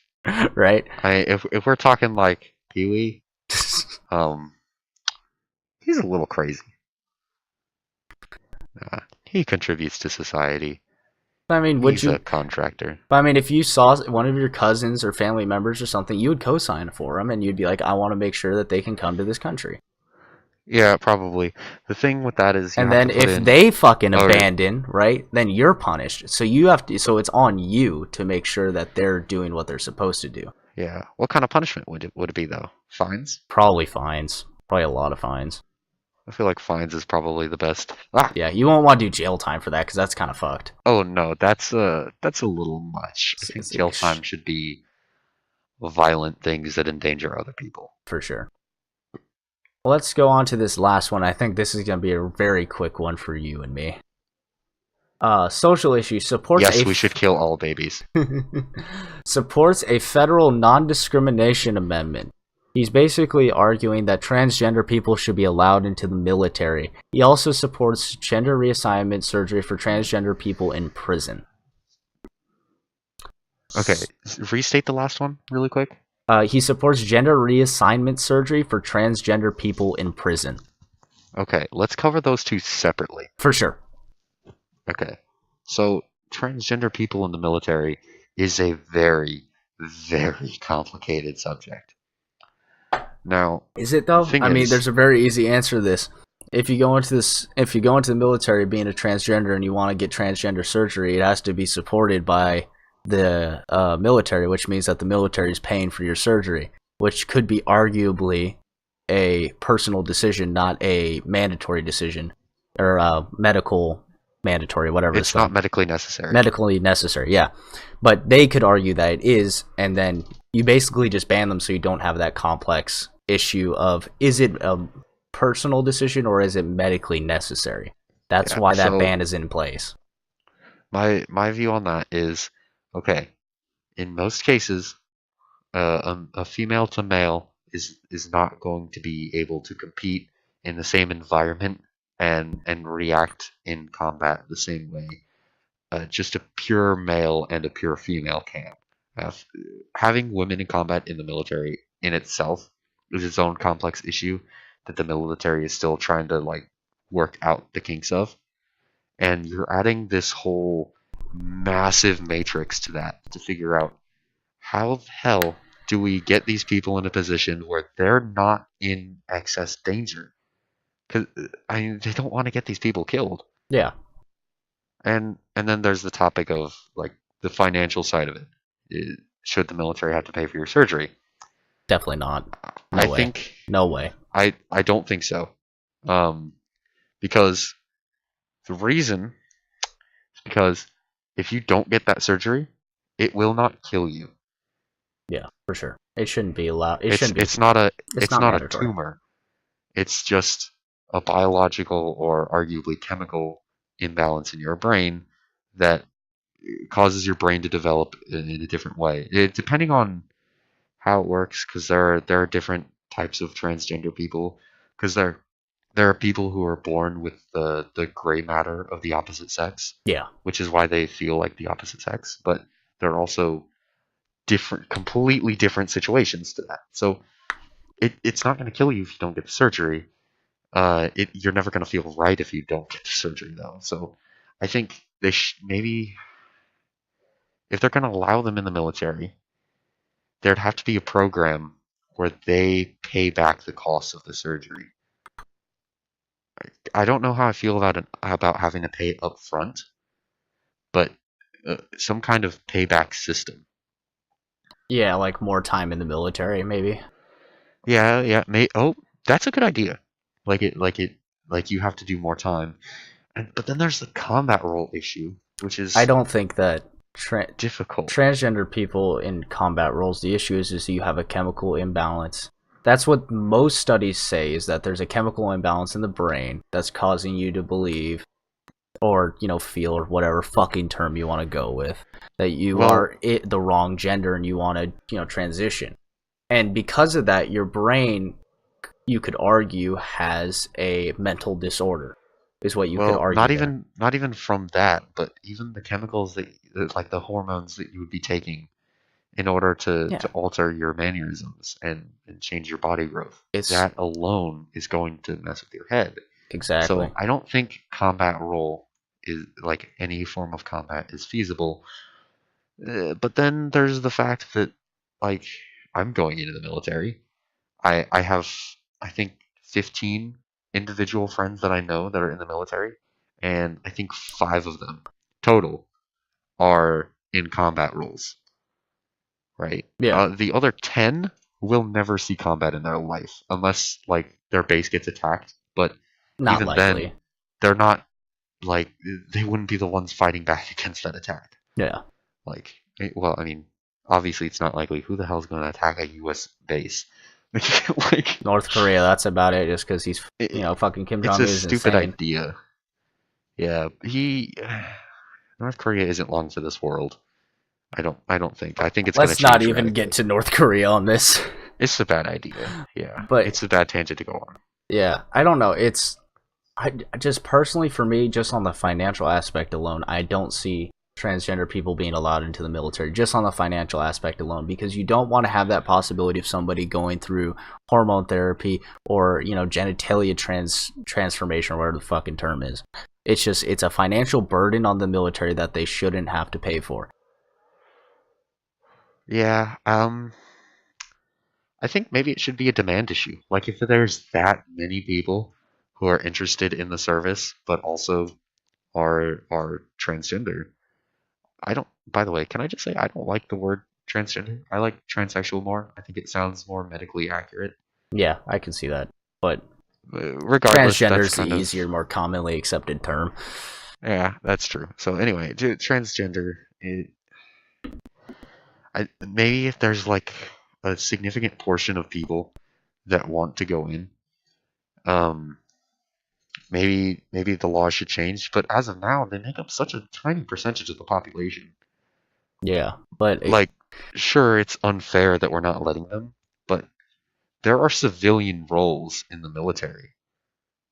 Oh yeah, for civilian, like I I mean, you can think, get hired as like a janitor or um, maintenance roles and things like that yeah, I think in the that military.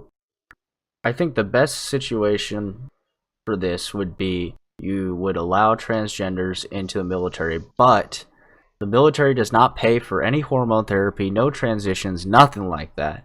They don't pay for that. Well, But you well, the can, thing but is you when you're can in the get. military, they need to know that everything that's happening to you medically is sound. So they have to be in control of it. Well, yeah, So but there has to be some kind of payment. that's what I'm saying is that you have to pay for it yourself, but the VA or whatever can still be involved in that. So the VA Yeah. is involved in it. They're the ones, organizing it, setting Well, up if all those you're people. actively in the military, it's a separate service. Okay, It's not but the VA. whatever service it is, right? That's providing for these trans people. The trans person has to pay for it out of pocket, with their insurance or whatever that they have themselves. I don't think you can have outside insurance in the military. Not really. That's what I'm saying. I think Oh, it would have to be a yeah. pay over time situation, Yeah, that's the problem then. especially because of how expensive it is. Yeah, because I was thinking if you had your own private insurance, and the insurance company was like, "Yeah, we'll pay your deductible, or you pay your whatever the fucking terms are, right?" And then you could do that through your private insurance, and then the government, military side oversees it. Then that would be fine Yeah. by me. I could But be as wrong, long but as I'm they're not fairly in certain. combat, Yeah, because if you're in I think combat going through that I just don't think fucking work. combat has to be ruled out I of the 100%, equation. yeah. Either way, with transgender people, I don't think that combat is the right place for those people. It just doesn't make I think sense. it's not safe for Yeah. them Yeah, that's what I'm and the arguing. people around them as well. Yeah, it's not Because a if safe you're, situation. yeah, and the military people are very clear that they don't want the military putting people at risk for no reason. For sure. Because, I mean, you could just not have that person in combat and they wouldn't be shot in the face. Exactly. Whereas if you put them in combat, there's that risk. It could happen. Yeah. So, yeah, I think that's a pretty simple topic. What was the next bit? So the last one is the healthcare. Single payer versus all payer. So, I thought there was another there was another Pete thing. yeah, that's what we're transitioning to. Oh, So it okay. says Mayor Pete says he's all for a single payer healthcare system, but he has said he wouldn't immediately jump to single payer from the current system. Instead, Mayor Pete would first implement an all payer rate setting, a system that would not eliminate private insurance companies. So, first off, let's go over what is all payer versus single payer. I've pulled up the Wikipedia articles here. An all payer, let me zoom in a bit. Right there. All right. An all payer rate setting. Oh god, I highlighted that so terribly. An all-payer Oof. rate setting is a price-setting mechanism in which all third parties pay the same price for services at a given hospital. The system does not imply that charges are the same for every hospital. It can be used to increase market power of payers such as private or public insurance companies to mitigate inflation in healthcare costs. All payer characteristics are found in the healthcare systems of France, Germany, Japan, and the Netherlands. Maryland also uses such a model. So basically what this is saying is let's just say Michael and I both went in for an appendix surgery, and he has one health insurance company and I have another. One might be bigger than the other, and since they negotiate what these prices are, mine might be, my deductible or payment or whatever the fucking term is, I always forget, might be higher or lower compared to Michael's. That's what this all payer system is doing, but it's also a government enforced system. However, it's not saying that if he went to one hospital, I went to the other, they would be the same price, because obviously hospitals differentiate in their services. Because obviously you went to your basic county hospital versus a high-end college-based hospital, something like that. They're going to provide two completely different amounts of service. Then Levels of service. levels of service, yeah. And then single-payer healthcare is a type of universal healthcare financed by taxes that cover the cost of essential healthcare for all residents, with costs covered by a single-payer public system, aka the government. Single-payer systems may contract for healthcare services from private organizations, as in the case in Canada, or may own and employ healthcare resources and personnel, as is the case in the United Kingdom. Single-payer describes the mechanism by which healthcare is paid by a single public authority, not the type of delivery or for whom physicians work for, which may be public, private, or a mix of both. So if you think about it, all payer is a government enforced level playing field for everybody, basically eliminating any type of free market for insurance companies, whereas single payer is just universal healthcare, just in general. And so he says that he would start with all payer, which is, you know, leveling the playing field for all insurance companies, and then go to single payer, which is just universal healthcare. Now, my issue has always been that a universal healthcare system just won't work. The government's bad at running shit. I think you would agree with that, Michael, right? Yeah. They just can't run shit. So it takes a long time to get any system working effectively. Yeah, so I'm not even going to try and argue against this or do anything about the universal healthcare thing, because I think we're both in agreement there. It's just a terrible system in which the government's running stuff. It just won't fucking work. Right? Well, okay. I have an interesting opinion on universal healthcare. I kind of feel like you might disagree with me here. Oh boy. I think that at some point, it's going to be a necessary thing. But it can't happen all at once. So if, say, one of the smaller states volunteered, or not volunteered, like, you know, basically use a couple of the smaller states as test, basically test subjects, you know, where they intend to slowly implement a single payer system, right, over time. So that means the people have to live with higher taxes. The healthcare system has to figure out how to function properly again. It's gonna take a while, like who knows? I don't know, 5-10 years maybe. It'd I be have no longer idea than how long that. that kind of takes. Yeah, but over time, slowly test these things out. Try different methods. See what works. And then, once you figure it out, slowly implement it over the course of however much time. And of course, the longer time we take, the better things will get, right? So, sorry, we're kind of interrupted by Michael's sister, so we're just going to continue on from there. So basically, you're saying that it needs to be we need to be, I apologize. you need to implement it over time in certain country or in certain states, and the longer it takes, the better it is. But why would it be necessary? Why would universal healthcare be necessary?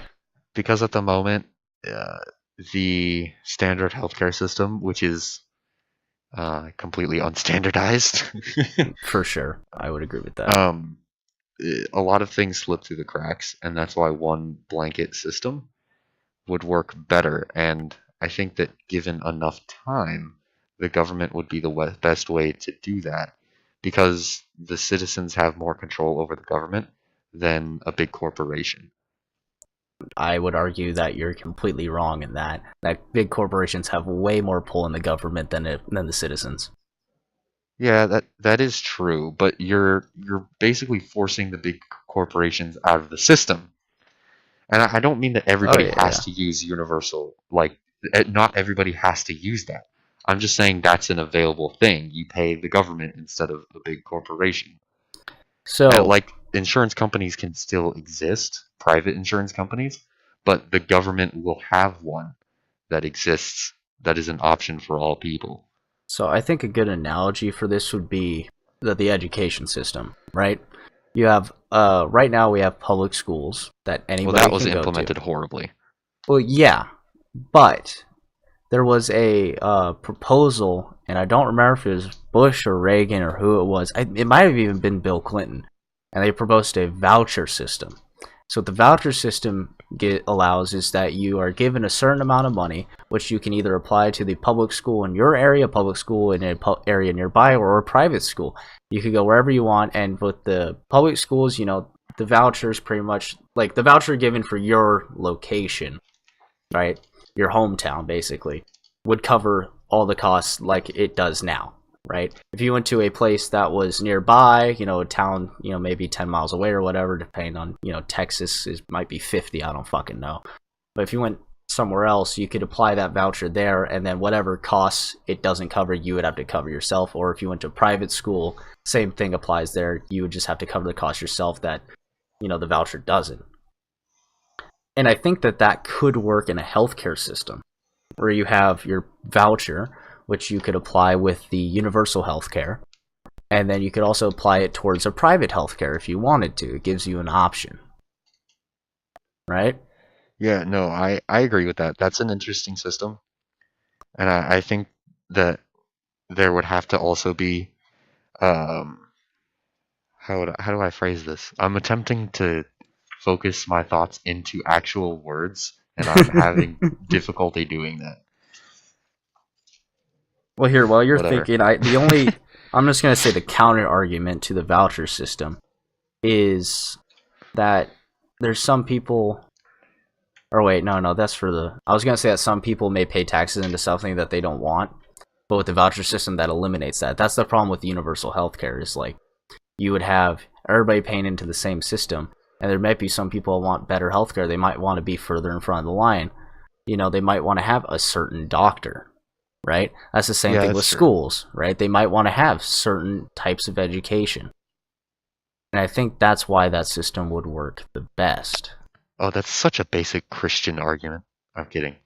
Um, no, I agree with you. The voucher system is a good like argument towards that. The thing is non-standard healthcare is going to cost more. Yeah, well, the one thing I also that like with the all payer rating system, right?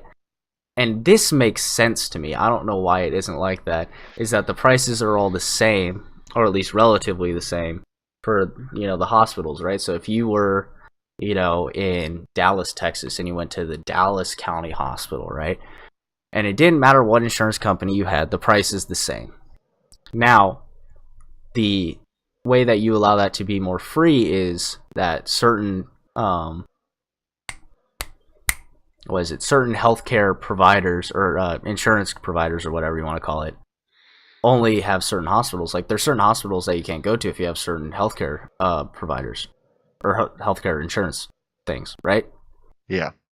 And so you would have like if you wanted to pay a little more for a certain healthcare insurance provider, you could go to certain hospitals that you were blocked from before. But if you went to the same hospital that everybody else goes, the price is always the same. And that makes Yeah. sense to me. I don't Well, understand why it would differentiate based on your healthcare or health insurance provider. no, I definitely agree with that. The biggest thing that I think needs to be preserved in terms of pricing is when a hospital statistically performs better than other hospitals, it should cost a little more. For sure. 100%. And obviously, the better a doctor does, the more he should be getting paid because, Yeah. yeah, they're literally saving lives. That's kind of the job. Yeah. Um, but I I have a hard time rationalizing a system where that can work perfectly because it doesn't work perfectly now. It, No, it, for it sure. works all right, better than other places at least. Well, our But healthcare system at the moment is still the best healthcare system in the world. It's the most effective system. It's not perfect, but it is the most yeah, effective. although I will raise an argument, I will say it. I won't raise the argument, but I'll mention that this is an argument. There are people who like other systems more. Like the satisfaction rating isn't as high, and I forget the reasoning, but it has to do with the way it works because it's not when there is a universal healthcare, like say Britain, you just pay higher taxes. It feels like it's free, and it obviously can't be free, but it feels that way, so people like it more. And also, there's other problems that arise in our healthcare system that just bug people more. Yeah, well, I mean, But like the I do country. agree. It is entirely true that ours is like on a whole better. Disregarding how people feel about it, it Mhm. works better for the people. The most high satisfaction rate for a healthcare system, I think, is in one of the Norwegian, or not Norwegian, I want to say it's Scandinavian country. Sweden. I want to say it's Sweden too, but the reason why is because it's a small country. They can do Yeah, that.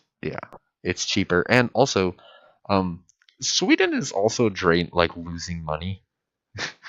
Oh yeah, but that They had to cut down on their socialist programs because they couldn't balance their budget properly just yet. They're still working on that. yeah, but I But mean that's that's the a benefit different. of having a small country. It's a different system. Yeah, that's a completely different topic though about Sweden. Just Ugh. any country that implements socialist policies tends to not work out too well. Yeah, But that's a different nobody's gotten topic. it right, and I think that's a sign. Yeah. Sorry. But it's a different topic. I do think, though, that the only reason why Sweden's healthcare system is more satisfactory for those people is because it's a small country. Yeah. That's, I think, the only reason why. Because they can maintain a good amount of healthcare, like the actual service they provide, and at a reasonable price because it is a small country. When you have a giant ass country like United States, China, Russia, it's a lot more complicated. Yeah, no, definitely. So I think that kind of wraps it up, though. You got anything else to say on any of these topics? Uh, everyone should own a gun. All right, well let's wrap this up then, because we've been going on for about 2 hours at this point. It's gonna be a bitch to fucking edit.